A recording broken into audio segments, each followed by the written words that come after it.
It's October 6th, 2024. I'm with Mr. John Jeckovich. We're reading his book, Their Mother's Son. This is the second reading today, and we're on chapter 19, which is titled Courting Delphine, and we're on page 580. So Mr. Jeckovich would be dating his girlfriend, which later became his wife of 69 years, and the last discussion we had was he was living in the Falls and his wife was in, his girlfriend, Delphine, was in Buffalo, and they were deciding every day what to do, and it was becoming more and more of a job each day to figure out what to do, right? Right. It became harder and harder to figure out what to do when you and Delphine met, right? Oh, yeah. So what finally happened? Well, we just kept on doing it until we finally got engaged, and then they were thinking about getting married, and then everything changed. And everything changed. Everything got more settled down. But otherwise, you're on the road all the time. Yeah, I got, what are we going to do? Where are we going to go? Where are we going to do this? Your mother's going to say, you're out too late now. My mother said, you're out too late. Blah, blah, blah. Get married with everyone, and get out since it's over with. All boy. So it was like a full-time job. Yeah. It was like a full-time job. And where were you working at then? I was working at Kimberly. And you had shift work? Yeah, oh yeah. Shit. And so that was 1 week? More aggravated. What? More aggravating. More aggravating. So some of the weeks you couldn't see Delphine because you're on a shift that didn't allow your time to go there. Yeah. Well, it sounds like you went to the Red Devil restaurant a lot. What? It sounds like you went to the Red Devil restaurant quite a bit. No, we probably went a month, no. What other things did you do besides the movie, picnics, and the Red Devil? Well, we just drive around. We used to drive to LaSalle. We used to drive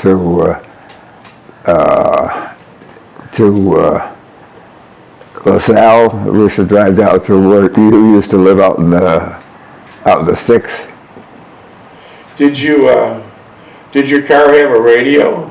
Oh yeah. That's good. That's good.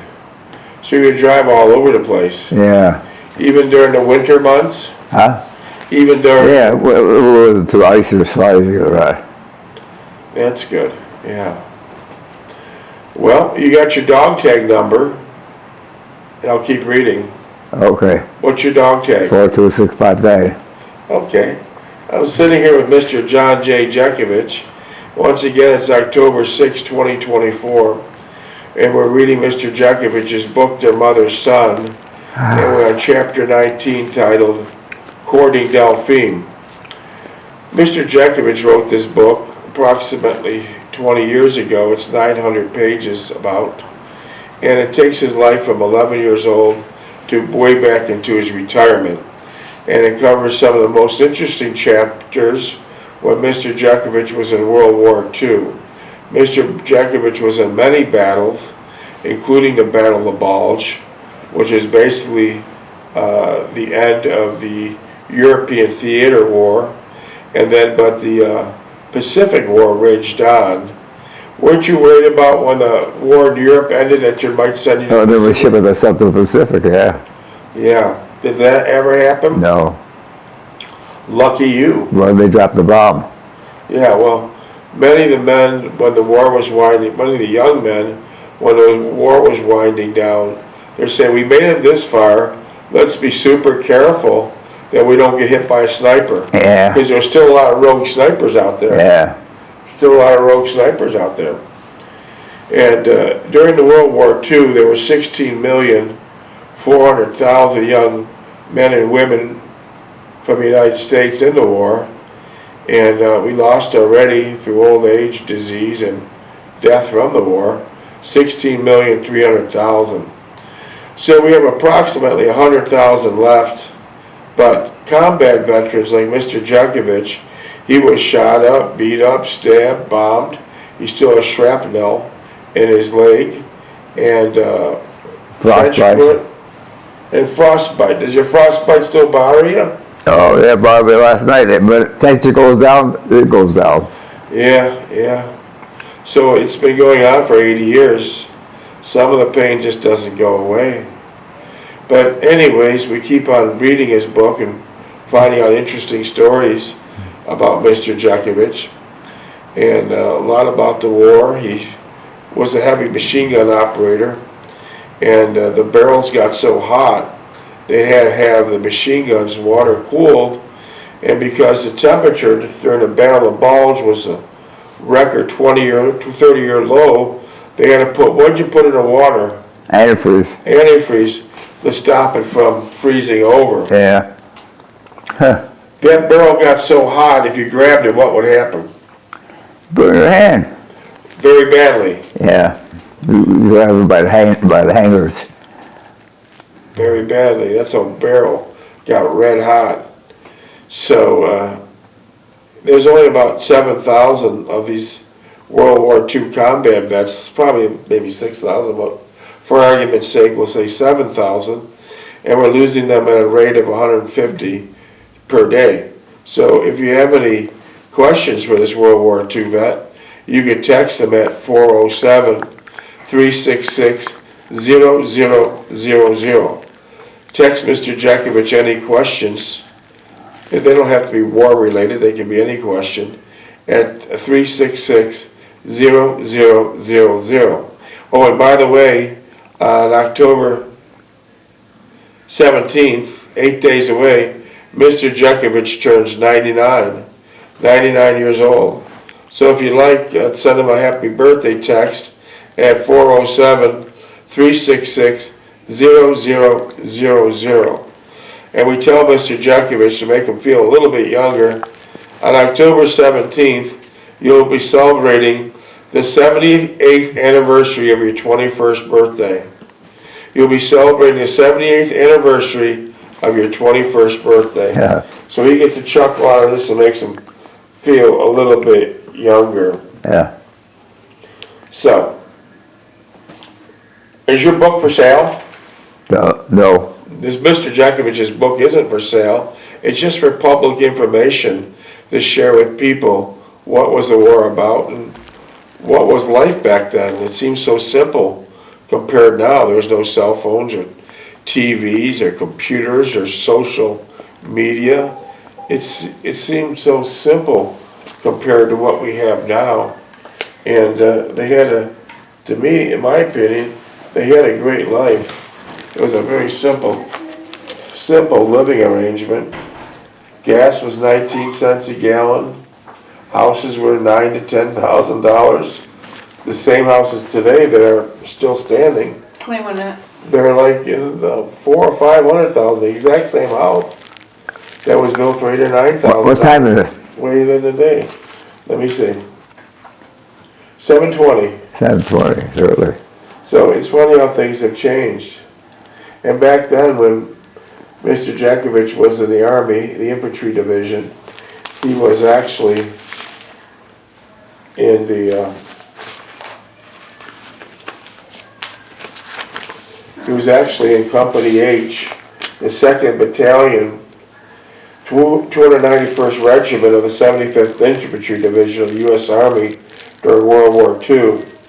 And back then, when he got shot up, Mr. Jeckovich was shot up by a sniper and bombed in his leg. And they'd send you to a hospital in Paris for several months. And then once you're able to, your index fingers is able to pull the trigger of a machine gun, and you're able to walk, what do they call you? If you're able to pull the trigger, You're fit for duty. fit for duty, send you back in with band-aids. Yeah, And yep. go back to the front line. I don't think that happens today, but then it did. Mr. Jeckovich lived by the motto, is yesterday is history, tomorrow is a mystery, and today is a gift. That's how he lives his life today. So, we'll start reading Courting Delphine, chapter 19, and we're on page 581. 581, and I'll start reading now, unless you want to read a few pages. No. Okay. I thought as we drove a short distance to the Red Devil that I must take Delphine somewhere special after dinner, if for no other reason than to show my appreciation and gratitude over the way she appeared for my benefit. I thought it was magnanimous of her in a noble and lofty gesture, and it pleased me greatly. I was also aware that there was some self-interest involved on her part, that she was attracted to me somewhat, and therefore wanted to please me to the extent which I would gratify her also, which I found gratifying also. We reached the Red Devil, and were escorted to our usual table by the same waiter we had each time we came there. You look great, I repeated for this third time. She became a little bit flustered of the repeated statements, and I felt a little awkward after having said it. I'm trying to think of what to do after we leave here. Do you have any ideas? I'm trying to erase the clumsiness of my last statement. She pondered for a minute, but could not think of anything. We could just drive around and talk, she suggested, after an afterthought. I deemed it inappropriate, but said nothing. Suddenly a thought struck me. Kleinhand's Music Hall and the pop concerts. What's Kleinhand's Music Hall? The what? What's Kleinhand's Music Hall? Kleinhand's Music Hall is an auditorium that has music, classical and regular music. You think it's still there today? No, well, the buildings are, but probably not the stuff they had in there then. So did you go there often? Oh, yeah, it was probably once a week. That was nice. Glenn Miller and all that. Was it full? Was it large? Full audience, yeah. Oh, okay.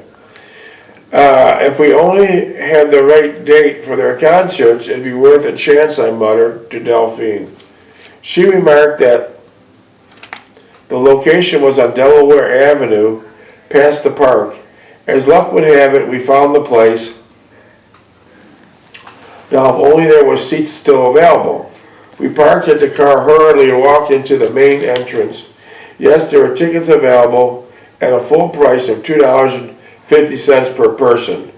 We both gleamed at each other in our good fortune. It was a pop concert with much lively, enchanting music, as we enjoyed it immensely. I was overjoyed that we found it and was pleased that I had taken Delphine there. The only mishap occurred when we left the concert to get back to the car. In our haste to make an opening curtain, we had not taken the foresight to note where we parked the car. Now we had to go through the task of going up and down several streets until we finally Found the stupid car. What happened then? Well, we forgot where we put the car. Was there a lot of cars in the parking lot? Oh yeah, that was a music hall day. And how'd you eventually find the car? How long did it take? Oh, hit and miss, 20 minutes.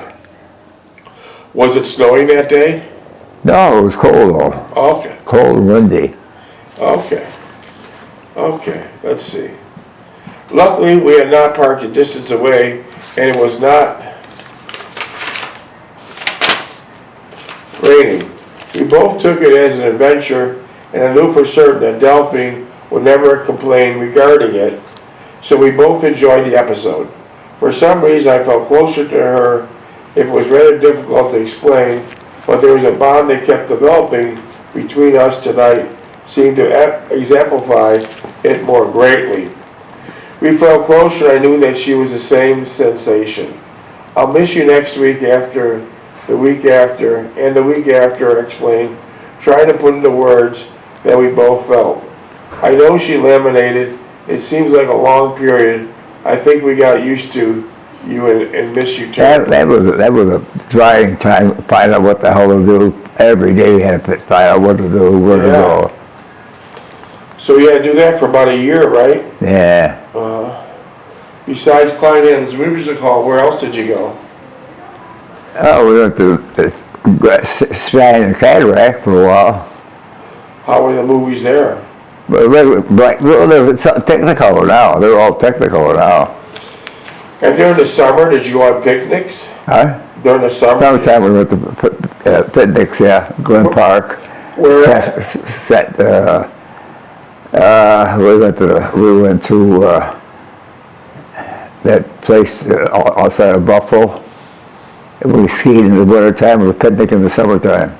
Oh, no kidding. Was that Letcher State Park? Yeah, Letcher State Park and another parks there. A little closer than Niagara Falls. Chestnut Ridge? Chestnut Ridge, yeah. So you'd go skiing in the winter and picnicking in the summer. Yeah. That was nice. But that got to be bored after a while. You're in a vacuum. Yeah. So you're always finding different places to go to, right? Yeah.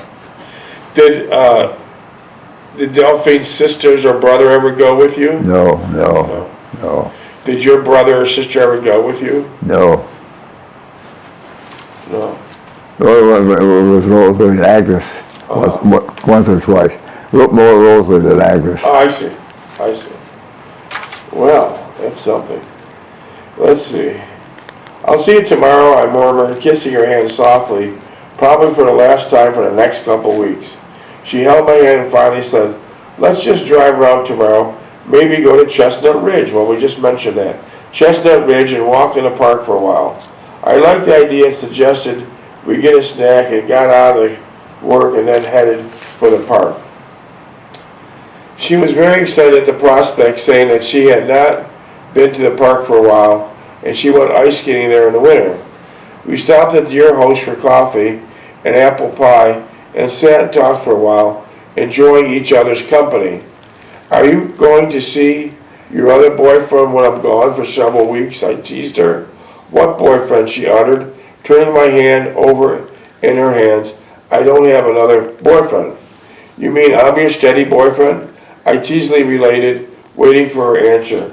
You know you are, she chided me. It's pretty obvious, isn't it? I was flattered but not surprised. I knew very well that she came to me more strongly than ever. That Delphine reminded me of Renee so very much. I had an inkling of it before, but it was into even stronger image as I explained my attraction and yes, infatuation I felt for her from the very start. So you did go to Chestnut Ridge a lot. Yeah. Yeah, that's interesting. Then it struck me in full force. I recall that night I parked in front of the Valerie's house, and suddenly a sense of relief I felt then the next moment. Feeling Renee's presence in the mist, I was the same night I saw Delphine at Delwood and felt this great attraction to her. Renee's spirit was directly guiding me into the path of Delphine's life. 12 minutes. Would ultimately change both of our lives forever. What are you thinking now? I heard Delphine exclaim. Looks like you're a million miles away. I'm sorry, I blurted out, just trying to collect my thoughts. Are you ready to go? I asked, standing up and waiting for an exit the booth. As we drove to her house, we talked a little bit about my brother's upcoming wedding and how we'd not see each other for a while. Delphine seemed saddened at the separation, but did not dwell on it. Instead, she remarked, She asked me how come I didn't take her. What? She asked me how come I didn't take her to my brother's wedding. Oh, okay. Instead, she remarked on my mother and sister looking forward to it. It was too enthusiastic about any of it, and Delphine kidded me for my lack of interest. I switched the headlights off, and then we reached the house, leaned back, and let out a long sigh of indignation.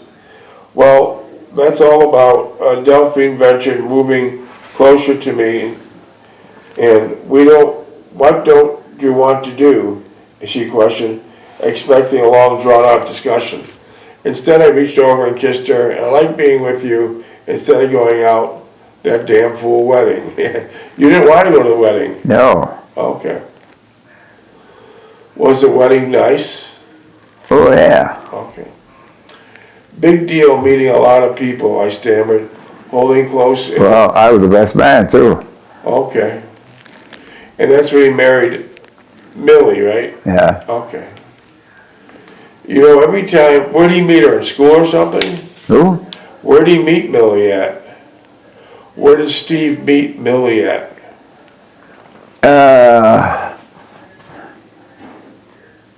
They were going to the same school. Okay. You'll have to learn to control yourself. Pulling your, I can't, let's see.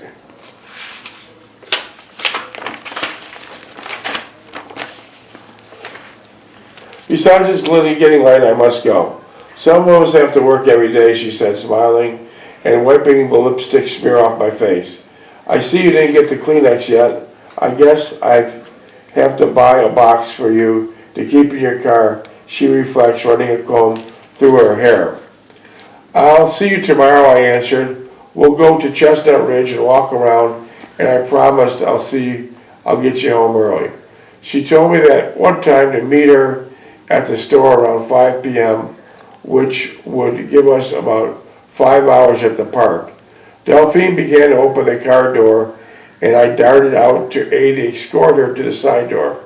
The small dog inside the house began its ritual barking, and I could see that it disturbed her somewhat. So her little dog's always barking. Yeah. Did that wake up her whole family? Yeah. Yeah. Noticing my concern, she informed me that the barking would awaken her mother and she would find it difficult to fall back asleep. I listened attentively, reflecting only too well what my mother's reaction would be. I quickly erased it from my conscious thoughts and instead cast my attention towards Delphine. I reached over, gently kissed her, and said good night and thank you for a great time. She thanked me also, saying she enjoyed our time together and was looking forward to tomorrow. I could hear the dog barking. I was walking to the car and I felt a little guilty, or perhaps not so much guilty as annoyed at the disturbance that we created. I got home about 1:30 a.m. and it was quiet when I entered the house. Mother and Sally were asleep and Luke was not home yet. He was never home. No. He was always out, wasn't he? Yeah.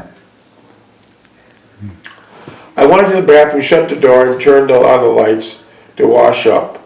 I slipped into the bedroom. As I lay in bed, I thought of Delphine was doing it this very moment. Somehow I get the distinct feeling that someday in the near future, she'll be lying next to me in this very house.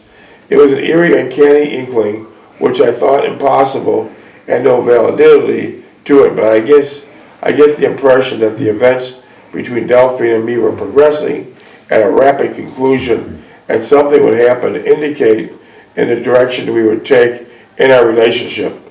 I suddenly had some of doubts, and I felt prior times when I found myself in the same situation.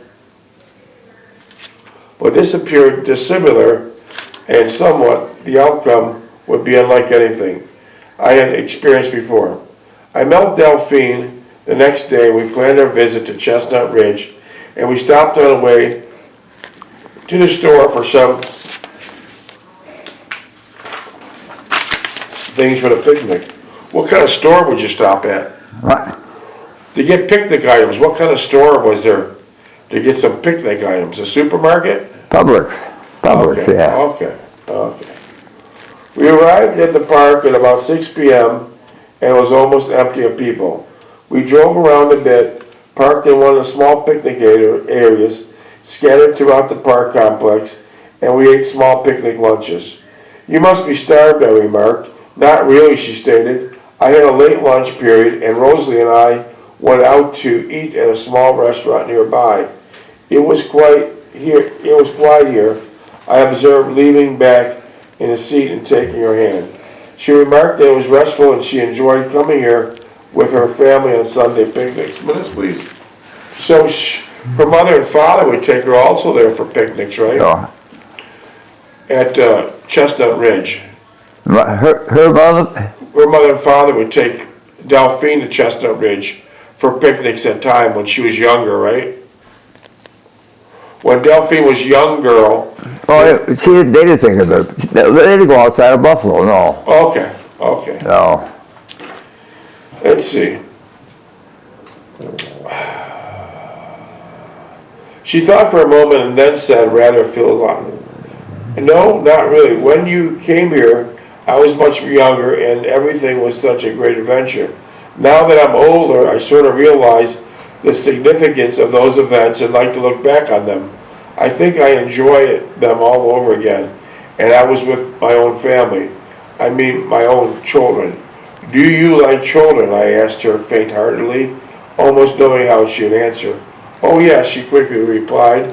I babysit my older sister's little girl, and I enjoy it very much. Of course she's well behaved, which probably makes a difference, but I think I'd still enjoy it. I remarked that when I was in school, I did some babysitting for people downstairs where I lived. I did not think it was that great. She always smiled and said that men are different, but I would change my attitude if they were my own children. I knew she was right, but I did not want to pursue the subject any further. Instead, I suggested we get something to eat. The small snack that I brought was not very filling, so we drove to the small snack bar nestled in a large stone building that housed the winter rental equipment among the other facilities. We each had a hot dog and a Coke and settled at one of the outside tables along a small pavilion. The view from the top of the rise was inspiring, with the various pine and large oak trees trailing off into the distance, the large two-story toboggan chutes to our right. How tall were these toboggan chutes? The what? Toboggan chutes. Did you go on the toboggan chutes during the winter? The what? Toboggan chutes. Toboggan chutes. The bodying suit. What the hell are you talking about? Toboggan? Toboggan? Did you have a toboggan? Toboggan. No, you rented them. Chutes. There was a chute there, yeah. Okay, that's You what went I down was the talking. toboggan. Were those very tall toboggans? That was that park in Buffalo. Was those very tall toboggan chutes? Huh? Were the toboggan chutes very tall? Not tall. No, you sat down in them. Height? Were they high up, then coming I down? mean the chute? Yeah. Oh yeah, well maybe I'd say 25 feet. Did you and Delphine go on? No, she sat behind me screaming. Miss, please. Yeah, She sat behind you screaming, huh? yeah, It went pretty fast, I take it. 2.5. I take it went pretty fast. yeah. Wow. Did you later in life buy your own toboggan? No. No? Okay. Did you also go sledding at Pork Chop Hill? Oh yeah. How was Well, it? that was Hyde Park. That was right there. We went down on sleds. But Chestnut Ridge was a lot bigger. Yeah. Looking plowed my Pontiac down that hill. Plowed all the dirt in the back of inside the engine compartment. Put it in the garage, and I wanted to go somewhere with my brother. The next day, when the garage started, I couldn't start the car. Wow, what happened? I said, "What the hell did he do to the damn car?" Opened the hood, it was full of dirt. Oh. When he went down the hill, he plowed the dirt up into the hood. So what did you finally have to do? I spent a half a day taking the dirt out of the car. And then did the car eventually start again? Oh yeah, I told David, you're not going to use the car, but use a bicycle. That's funny. So did you have to change the plugs in it, or the wires? Did you have to change the plugs or wires in the car? No. It didn't get wet, but he got all that dirt in there. And so what did your mother, she couldn't go on her shopping trip that day, right? Well, luckily that was a not shopping day. Yeah, non-shopping day. Listen a minute. Well, Sally was driving then too. Oh, okay. The Yeah. Volkswagen? Sally was driving, yeah. The Volkswagen? Huh? The Volkswagen? Yeah, she had a Volkswagen, yeah. Wow. So you had a lot of car episodes in your life. No, I don't think so. I mean, your Volkswagen took off. You had dirt in the engine and run. You had Yeah, well, you had a lot of different things that took place. But you worked on most of the cars yourself, which was good, yeah. right? I had an International. That was the best truck I had. You better believe it. That was solid. 18 seconds. Yeah. That was a solid 4x4, wasn't it? Yeah. Don't you that wish Myers- you had it now? That Meyer snowplow. Oh, That's what yeah. I got with the train with that. I said, that guy's got a big giant thing. I had a little stupid snowplow, modern snowplow, front row.